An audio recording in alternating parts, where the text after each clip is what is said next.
You just gotta face it, stand into the fire,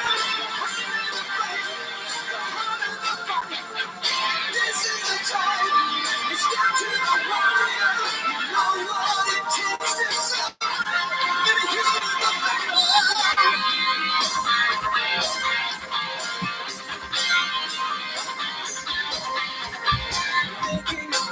You got nothing to lose, you cross the line, can't change your mind.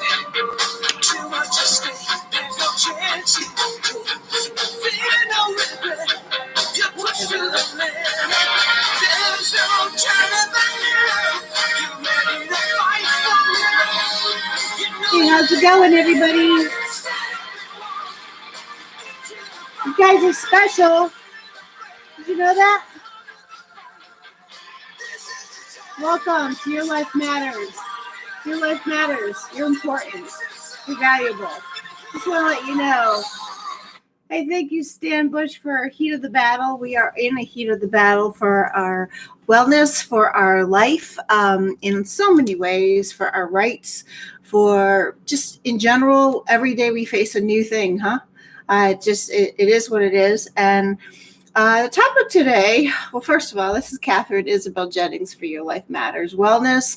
Your Life Matters news and comment, but this right here is the wellness factor. And enjoy. I hope you glean something from it, as anytime I come up with a topic, oh my gosh, I'm learning myself. So it's something for all of us, and including myself, and it's all good. And as a Christian lady, I just call blessings on this video, blessings on your day. That God is in the house, people. And whether you know him or not, he still is there. You just haven't tapped into that really coolness, whatever. And I'm here to help bridge you there if that's where you want to go. Anyway, you're awesome. And today's topic is very cool because just some stuff that I'm dealing with on a human level.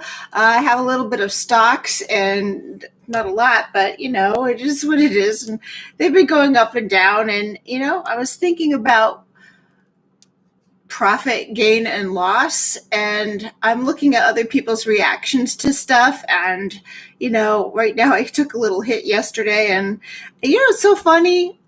What does it really gain? What does it really gain? Your whole profit, your whole portfolio, whatever.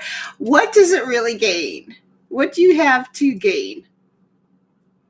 And I really wanted to look at that and put a perspective on it, because a couple other people I know, they're like all bent out of shape and stuff. And I know my value, and I know when things, I'm doing the best I can, and I'm not a foolish person. I've never been that way, or, well, the last 15 years anyway of my adult life, I've tried not to be foolish. But anyway, this whole topic of profit and gains and losses, I think is really good for us to just look at and delve into it a little bit. And here we go. Okay, just here we go. Okay, so when I look at who we are, I look at a composition of who you are, and you are so much more than what you think you are, because maybe you've never ever embraced the full you, because you never even knew that you had it or what that looks like. And you can obviously see we got the bod. Okay. And we've got our soul, which is our mind and our emotions and how we think about things, and our creativity and goals and things like that. I mean, we have that soul element, but we also have a spirit that was first. And a lot of people will, go there and say, oh, that's, whatever. It's not a big deal. I'm doing well here. Well, there's a reason why you're staying there, and you're staying only in those two dimensions, your soul and your body. And I'm here to share that with you, and I will soon. But here's the interesting thing, going back to profit, gain, and loss. What you invest in And how you invest in it will determine your whole success. Let's repeat that. What you invest in and how you invest in it will determine your whole success. And if you stay in the soul to the body, you can only attain so much success. It's capped. And I don't care if it's like freaking Zuckerberg with his gazillion billions. I don't care. But he's lost something because he's only operating from his soul to his body. Okay, unless he has an allegiance to something that is that I'm not aware of. All right, and he might be growing, by leaps and bounds because of an allegiance somewhere that could be spiritual, but it's not a growth for eternity, for forever and ever and ever. And actually, the only thing you can take out of this world forever is your spirit. So we can go there in a moment if you want to go there. I'm going to go there anyway. So you can tune me out if you want. I'm going to go there anyway. But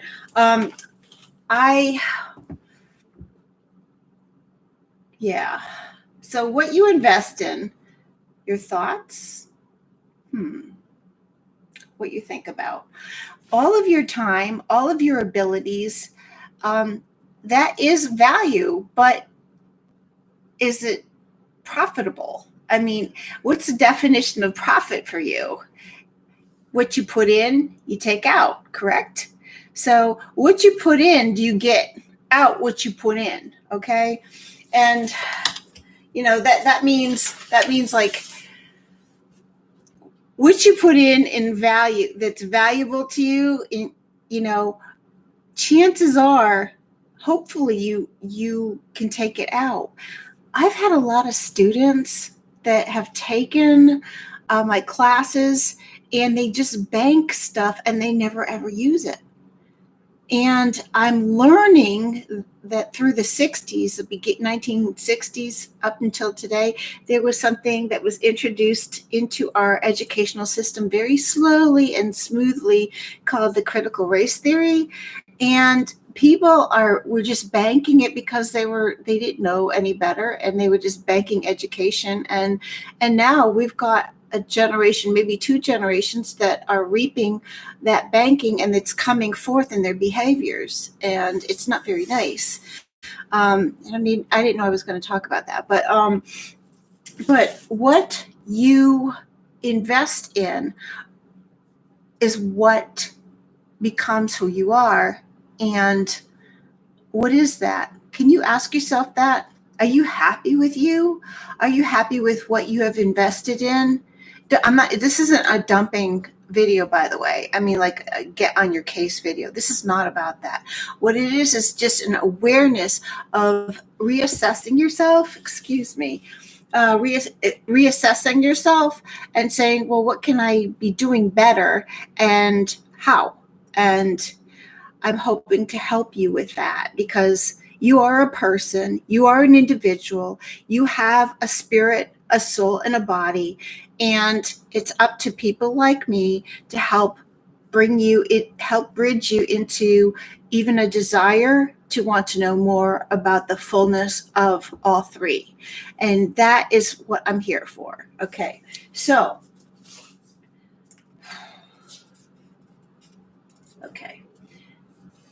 So what I was getting at is your body, your soul comprises of your senses. It comprises of your mind, and it comprises of your emotions. And a lot of us, since day one, in my generation, I'm only looking at my generation. I can't look at my parents' generations. I can only look at mine. We were taught that the big value system that we could possibly have is be the best intellectual or get the best education we can. Unfortunately for all of us, we have been skewed into being pushed in that direction, and the educational system has been biased against you from day one, and it's been a money system. I'm not saying that people have not benefited from it, but as a whole society, little infiltrations of thought processes were shaping everything. And your soul with your mind processes is very, very important, but it's not the full picture of who you are. And a lot of people have focused on the acquisition of a higher IQ through formal education, and it's been thrusted on you that that's like the super whatever. And it really, what basically education does is it forms how you process your life from your soul to your body. It forms how you process and what you take in. Now, a lot of us were little and we're put in an educational system we have to accomplish and regurgitate, so it gets ingrained in us. And this is my frustration about education right now, is I'm becoming aware that things that were ingrained in us on a social level, they've dumbed down mathematics and sciences to the nth degree, and they're saying emotional stuff is, the value system. And what are we? When they're doing that, they're not maturing the emotions. They're just letting people vent their emotions and encapsulating people in this. It's Johnny's little emotions, and the whole thing of it is the whole time they're doing that, they're bypassing a whole nother opportunity to mature the emotions, to mature the mind, to mature your senses. And it's kind of frustrating to see that, to mature your body. Okay. What else do I want to say about that? So what does it profit you if all the dollars that you put into education, that you take into your soul or through your mind, if the result is disunity, hatred, I don't want to put this in a toxic way.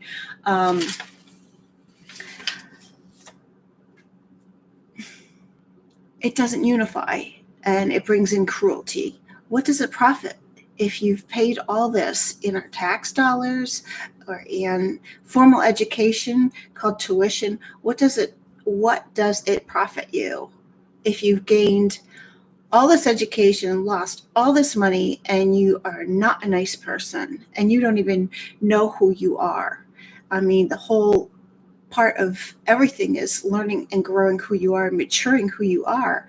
And right now people are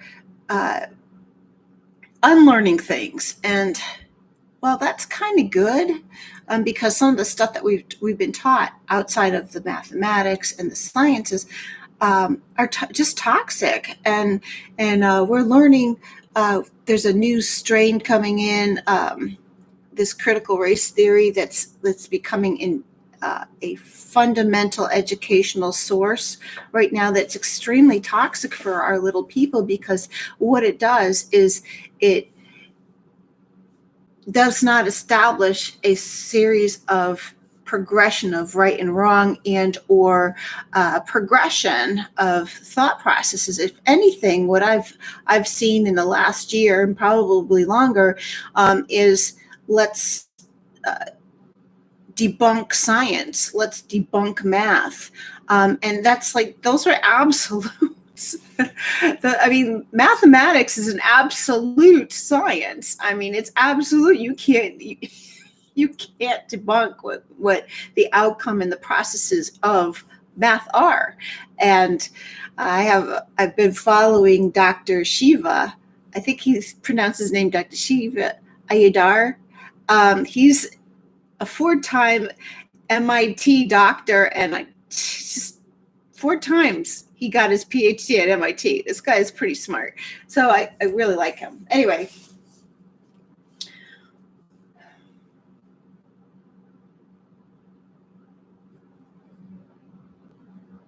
Okay. So I'm going to go one step forward with creativity and stuff like that.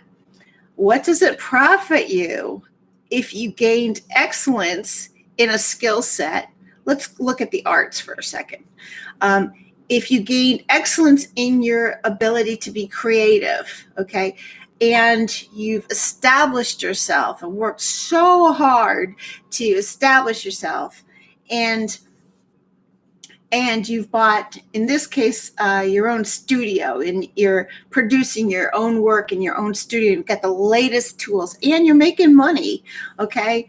What does that profit you, all of that, if you're the best there, but you don't give out of your best to something in need?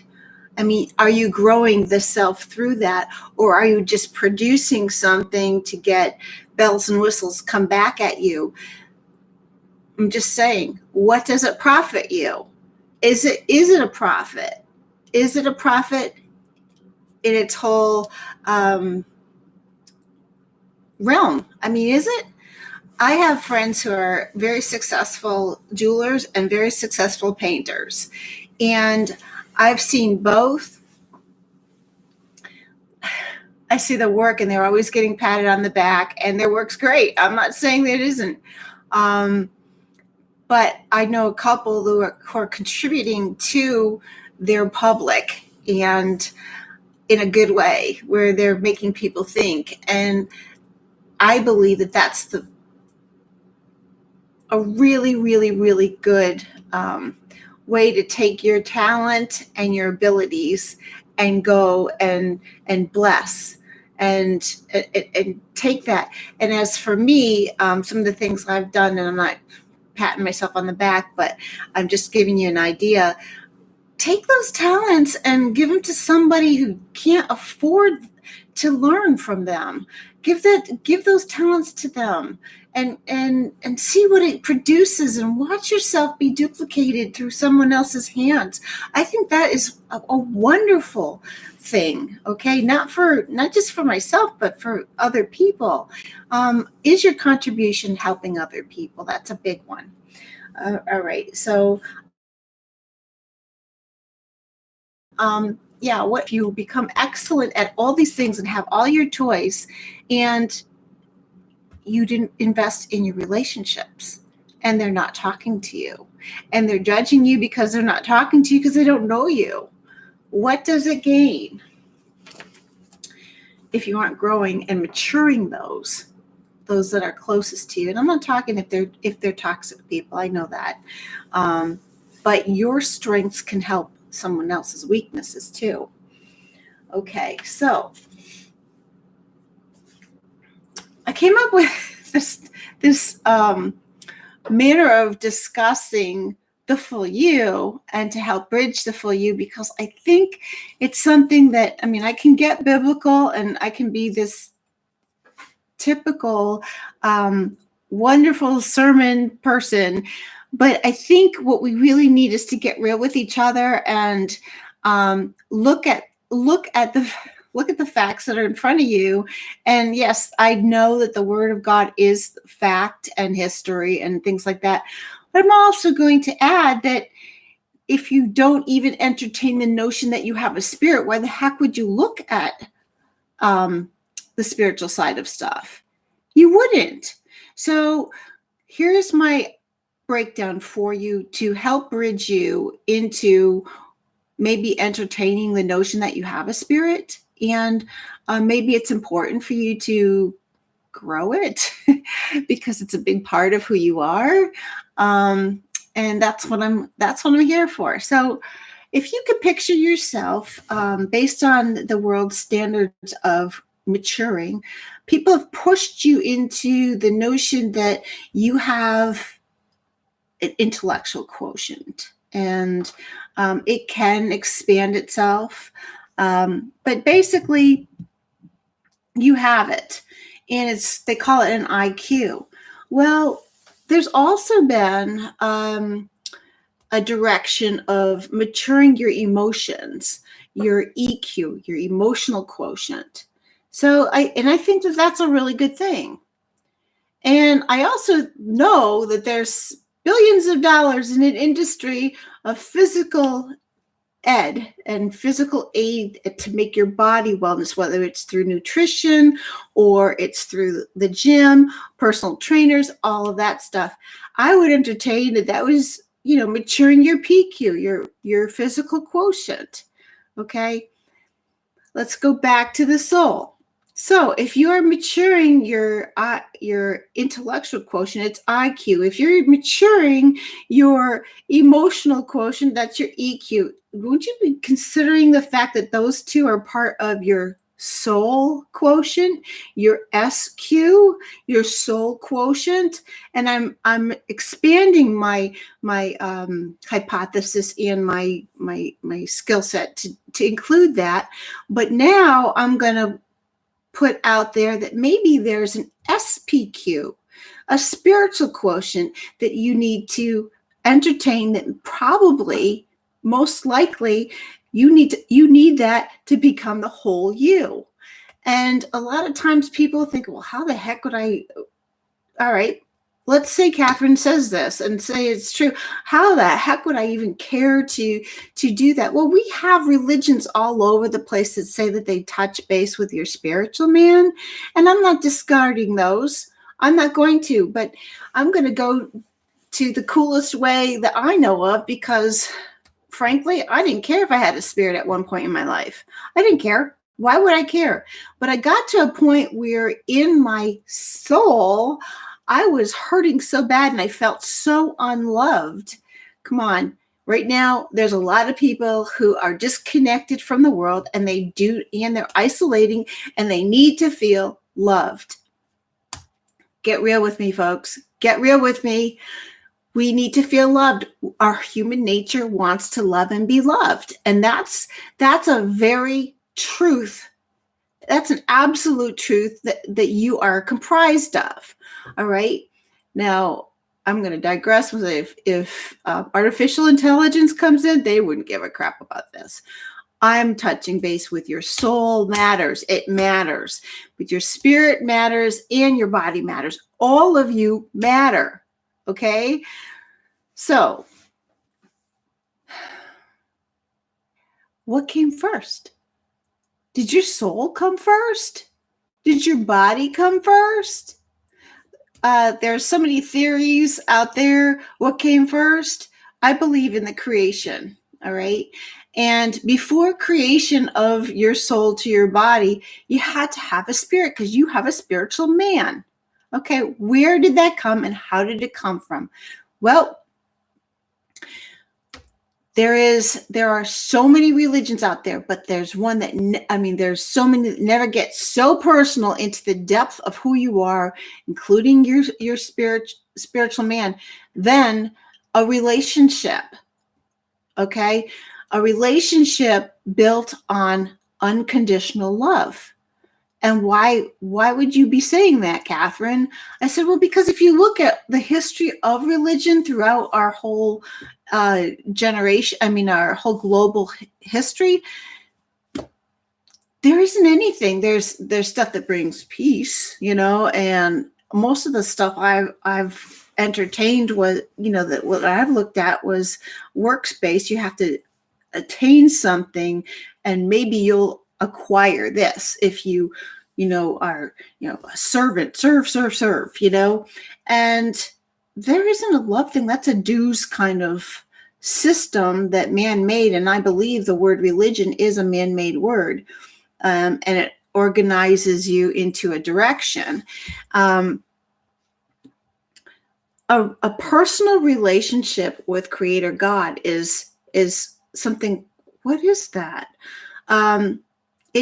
A lot of times it doesn't make logical sense. If you're operating out of the soul through your mind, you're going to think that way and say, well, what the heck? I can't see this relationship, and people say it's there and all this kind of stuff. Well, the spiritual stuff does not always make the same logic as, actually it doesn't. A lot of times spiritual matters are not logical. They're spiritual. It's a different form of expression, and it's bigger than the logic. And once we grab a hold of the fact that we are not just logical people, or we process things logically or emotionally or physically, that we can process them, spiritually, we're going to be a more fuller person.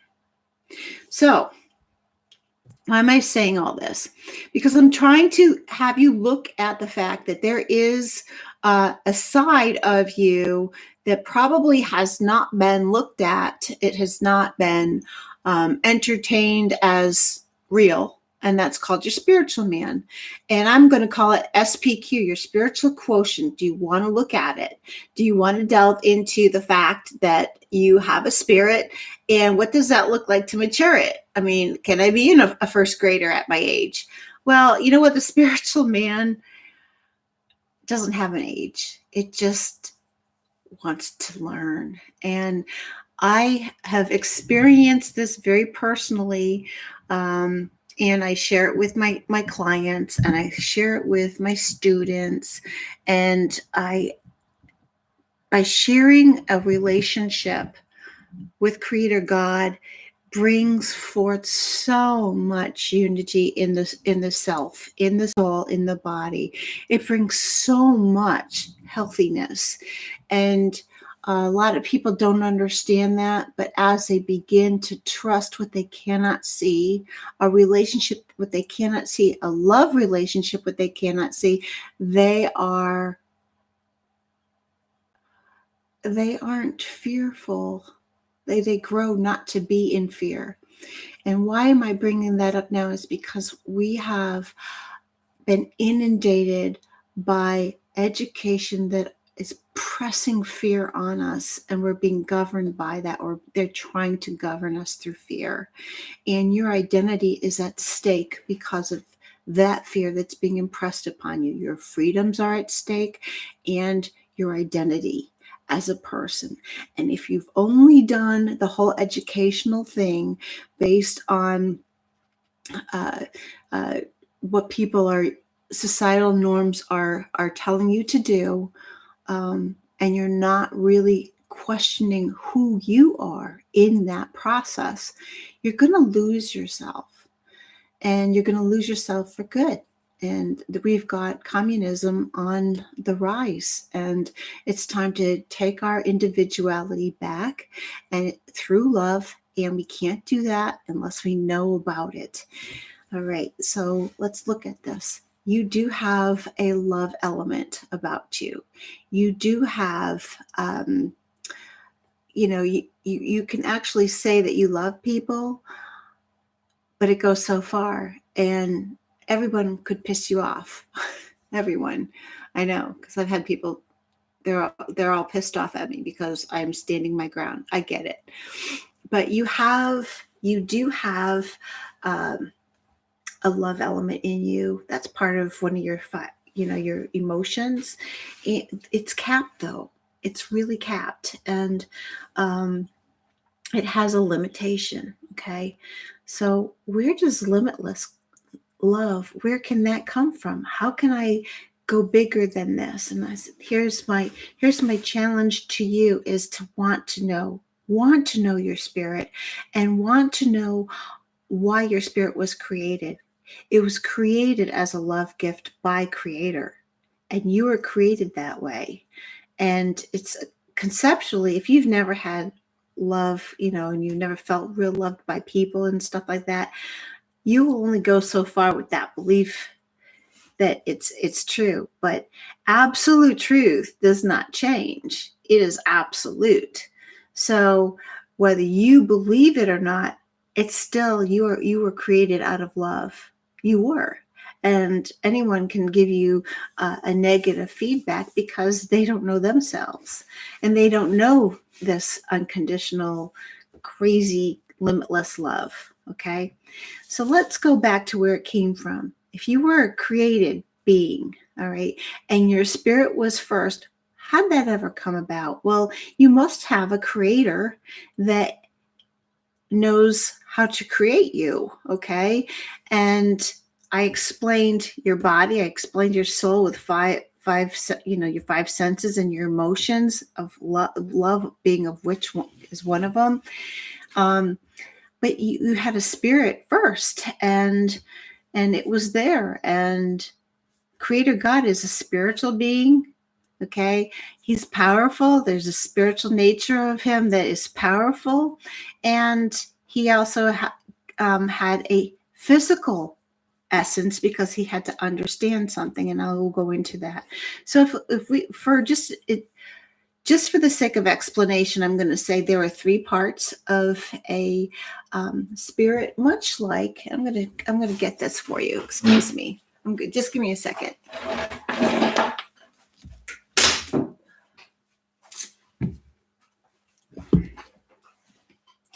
Sorry, I thought this would be a really good illustration because I usually use my hands, okay? But for the intensive purposes of teaching you about Creator God, okay, being a triune God, I'm going to use a banana, all right? A banana. So basically, part of the banana is the skin, right? You peel down the banana, and you have the inside of the skin. You have these little tine things, okay? But you have the meat of the banana, right? The meat. And then inside the banana, you have little seeds. They're really tiny. You can't see them.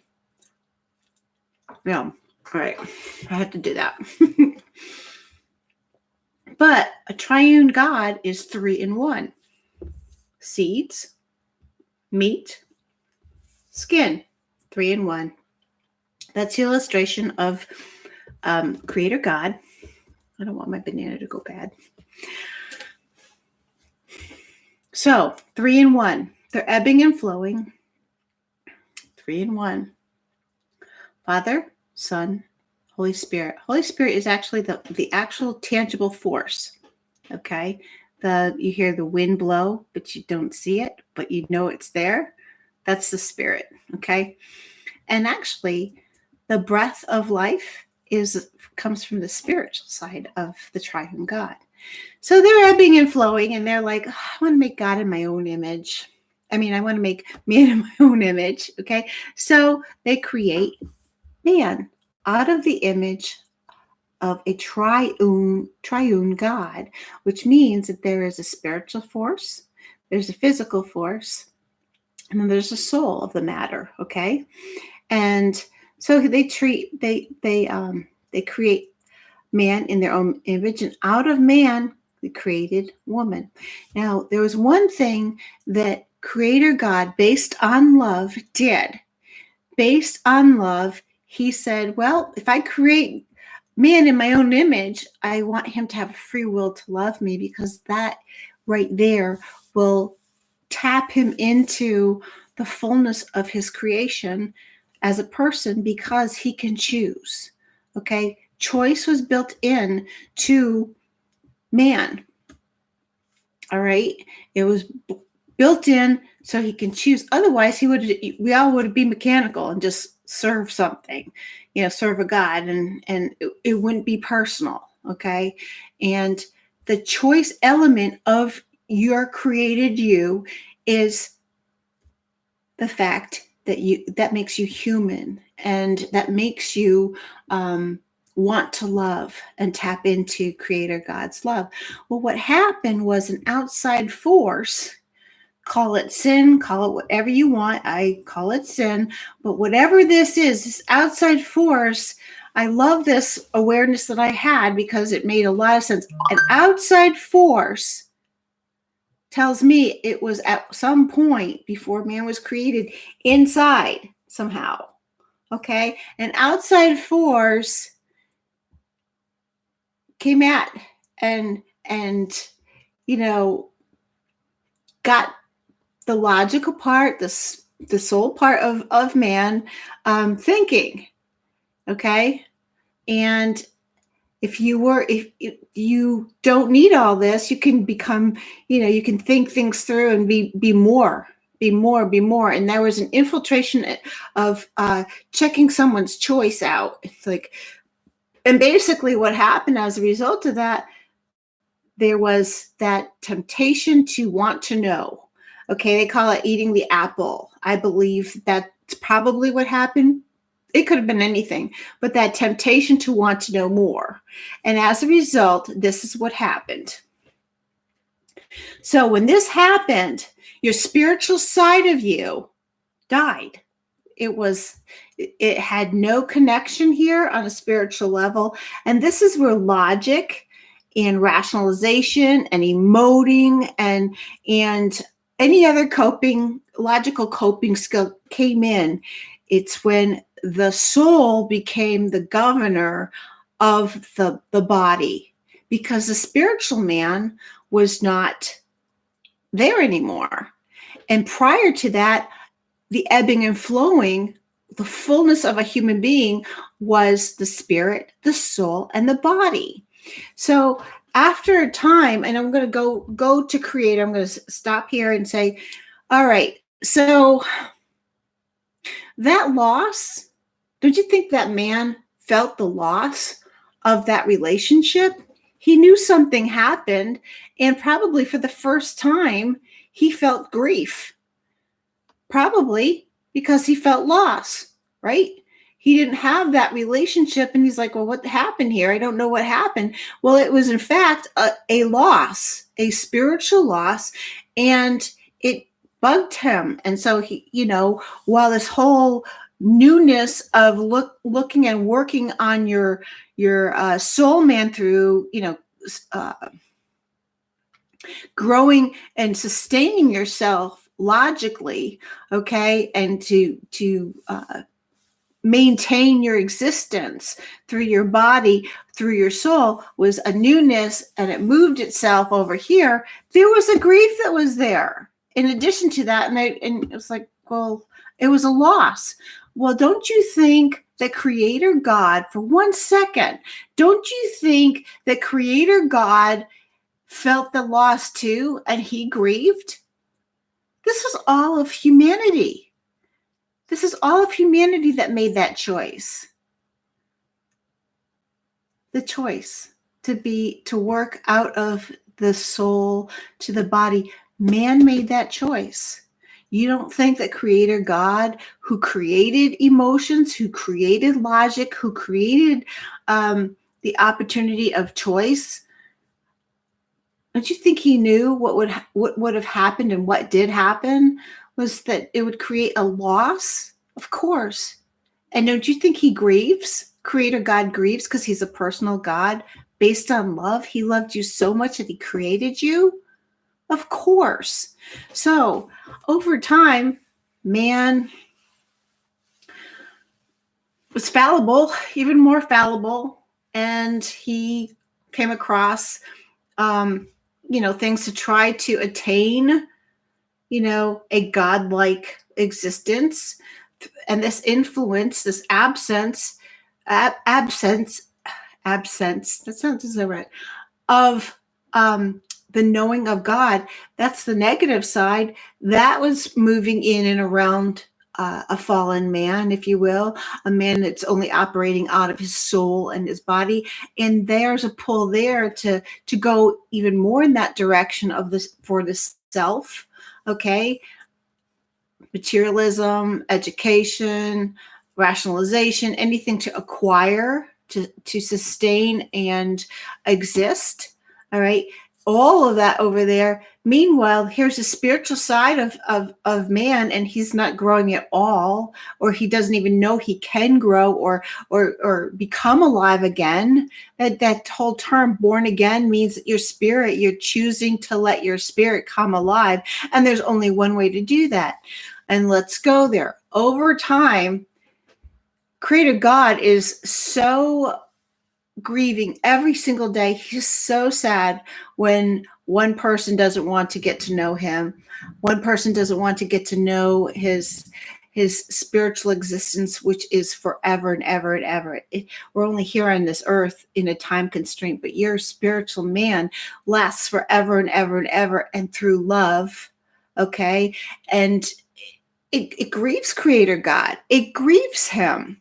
Okay. So it says, the word of God is a historical document, but there's also a spiritual element. God breathed the word, and the word became flesh and dwelt among us. This Bible right here, this is a spirit breathed essence of God. It is a spiritual breathe, and it might be in man's words, and it's a documented historical account, but there's an element, a spiritual element in here that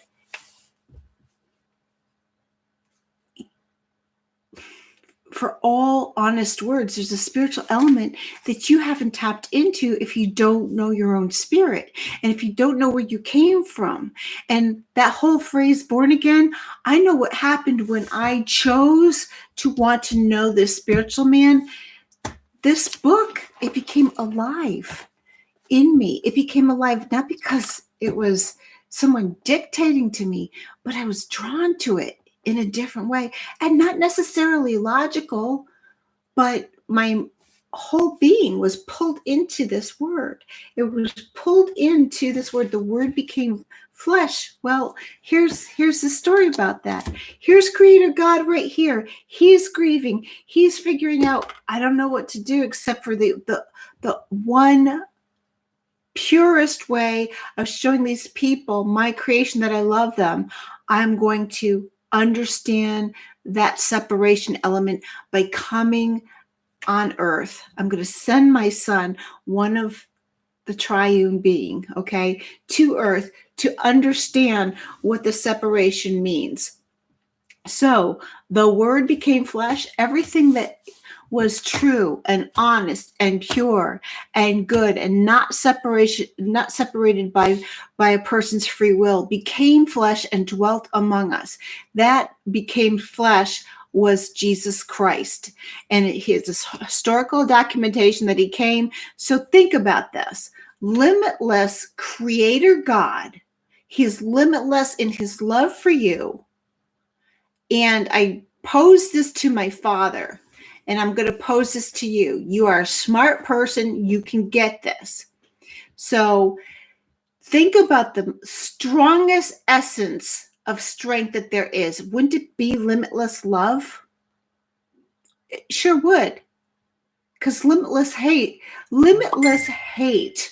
personally can get tromped on by limitless love. I believe that. Okay. So limitless love.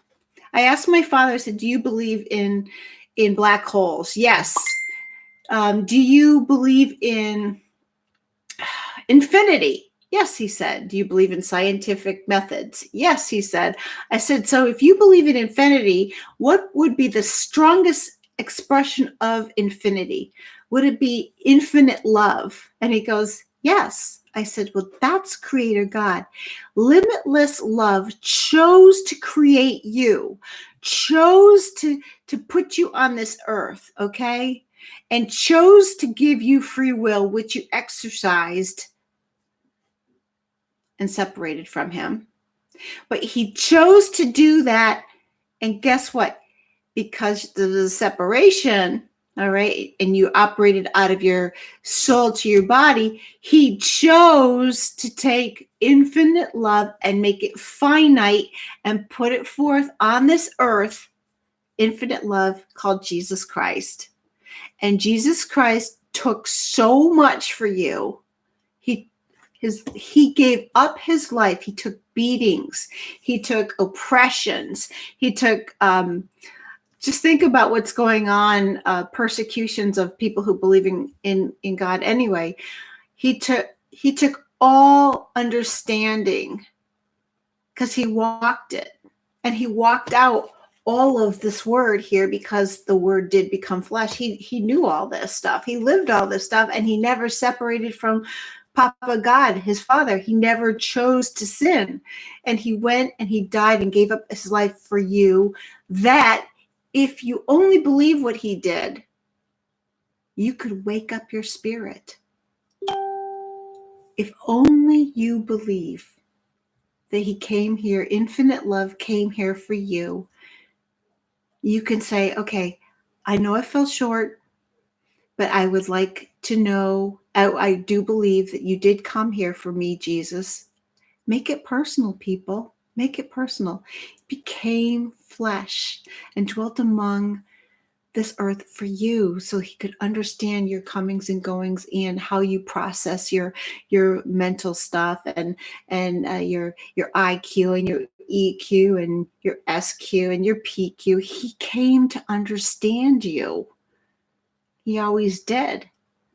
You just have to want to have that relationship, that baby relationship, that infinite love relationship that would bridge you to that community with Papa God's and Creator God and the Holy Spirit and Jesus. It's a one thing, and you're one again. I hope I explained that well for you, because here's the deal: you cannot profit your whole you. You can't profit that. And many people can't accept losses or gains.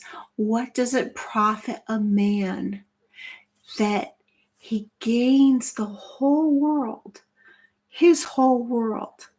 What does it profit any man if he gains all materialism, all talent, all financial well-being, all family love or family, but he loses his soul? Okay? You can't take your soul into eternity, but you can take your spiritual man into eternity. And that's, I'm trying to help you bridge your spirit, your soul man to your spirit, and bring your spirit into your soul where it should be, and you be governed by that and operate through that way and grow that in these last times. And there will be so much profit for you if you choose to. So right now, the word says, I came to bring you life, more abundant life. I came to set the captives free. He doesn't want you to press on towards the mark of the upward call. The upward call is that relationship that you have with Christ. And right now, I'm just asking, what are you doing? What are you doing staying content in growth through education and through being governed and operating out of man's way of educating you? Because right now we're being had on our educational systems. God's ways are higher than ours. God's thoughts are higher than ours. And this whole bridging your spirit to your soul and body, it's to bridge you right to Creator God through Jesus Christ. That's all this is. But I have to come to you this way because that's all we've known is our soul, our IQ and our EQ and all that stuff. Anyway, Father, I hope I said it right, but I pray, Lord God, that if there's someone in ears, range, you could just touch their soul and tell them that these things, this infinite relationship with Jesus Christ is true, and that infinite love gift can bring them an eternal existence of an eternal love existence. Just bring those people to you, Jesus. All they have to do is say, yep, I know that this is true. I knew you came for me, and I take you into my life, and I want you to help me with my life for the rest of my existence.